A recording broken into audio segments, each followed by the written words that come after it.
Hello friends, మొన్న చెప్పాను కదా గోరుచిక్కుడుకాయ ఫ్రై చెయ్యి. సో, ఈ గోరుచిక్కుడుకాయ ఫ్రై ఎలా ప్రిపేర్ చేయాలనేది నేను ఈరోజు చేసి చూపిస్తాను. It's very simple friends. So, దీంట్లో చాలా ఫైబర్ ఉంటుంది, మినరల్స్ ఉంటాయి, ఫోలిక్ యాసిడ్ ఉంటుంది. ప్రెగ్నెంట్ ఉమెన్‌కి కానీ, డయాబెటిక్ వాళ్ళకి కానీ చాలా మంచిదనమాట. మా ఇంట్లో ఇది వీక్లీ 2 టైమ్స్ అన్నా కంపల్సరీగా రన్ అవ్వాల్సిందే. మా మా పిల్లలు తింటారు బాగానే, తినరని కాదు, యమ్మీగా తింటారు వాళ్ళు. సో, ఇదంతా ఒలిచేసుకున్న తర్వాత మనము ఒక సాల్ట్ వాటర్‌లో ఏసి పక్కన పెట్టుకుందాము. ఆ తర్వాత ఒక 2 మినిట్స్ అయ్యాక బాగా వాష్ చేసుకున్న తర్వాత కుక్కర్‌లో ఏమంటే జస్ట్ ఒక్క 2 విజిల్లు, కొంచెం వాటర్ ఏసి, కొంచెం సాల్ట్ వేసి జస్ట్ 2 విజిల్సే. మరీ ఎక్కువ మెత్తగా అయిపోతే బాగోదనమాట. సో, ఇలాగా మనము ఇట్లా చేసుకున్న తర్వాత వడబట్టేసేసుకోవాలనమాట.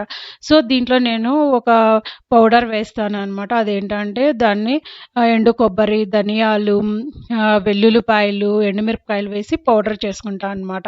సో, ఆ తర్వాత కడాయి పెట్టుకొని దాంట్లో 2 టేబుల్ స్పూన్, ఎందుకంటే ఎండు కొబ్బరి ఏస్తున్నాం కదా! సో, కొంచెం ఆయిల్ తక్కువే ఏసుకోవడం బెటరు.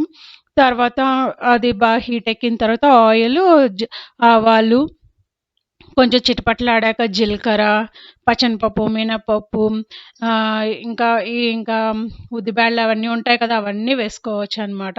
సో, అవన్నీ గోల్డ్ ఫ్రై అయిన తర్వాత ఇంకా మనము ఆనియన్స్, కరివేపాకు, కావాలంటే ఎండుమిరపకాయ కూడా వేసుకోవచ్చు. కాకపోతే ఇక్కడ నేను వేయట్లేదు. ఎందుకంటే ఆల్రెడీ నేను పౌడర్‌లో వేస్తున్నాను కదా! సో, అందుకని వేయట్లేదనమాట. ఇది కడప సైడ్ వాళ్ళకి చాలా తక్కువ మందికి తెలుసనుకుంటాను. ఎందుకంటే నేనెప్పుడు చేసినా నాకిప్పటికి కూడా వాళ్ళు ఫోన్ చేసి ఎలా చేస్తారో, ఆ పౌడర్ ఆ పౌడర్‌కి కావాల్సిన ఇంగ్రీడియెంట్స్ ఏంటని అడుగుతూ ఉంటారనమాట. సో, కడప వాళ్ళేంటంటే పప్పుల పొడి అంటాం కదా! అది వేస్తారనమాట. సో, వాళ్ళు ఇది వేసేవాళ్ళు కాదు. సో, అంటే డిఫరెంట్‌గా ఉంటాయి కదా! సో, వాళ్ళకి నా టేస్ట్ నచ్చేదనమాట. వాళ్ళకి నేనక్కడికెళ్తే వాళ్ళది నచ్చేది. అట్లాగనమాట షేర్ చేసుకునేవాళ్ళము. సో, ఆ తర్వాత కొంచెం ఫ్రై అయిన తర్వాత మనం వడబెట్టుకున్న గోరుచిక్కుడు దాంట్లో వేసేసి మూత పెట్టి చిన్నగా మగ్గపెట్టుకోవాలి అంతే. ఏంటంటే మనకి అది స్మెల్ ఒస్తది కదా! రా స్మెల్ అనేది అది పోతదనమాట. సో, ఫస్ట్ కుక్కర్‌లో కూడా ఎందుకు మనం ఉప్పేసి వడపెట్టుకుంటా అంటే ఆ రా స్మెల్ పోవడానికనమాట. సో, చాలా తొందరగా ఫ్రై అయిపోతది పసుపేసి. ఆ తర్వాత ఈ పౌడరు పైన అదే ఎక్కువేం అవసరం లేదు. మీకెంతవరకైతే కావాల్సొస్తదో అంతవరకు వేసేసుకొని తిప్పుకుంటూ ఉండడమే.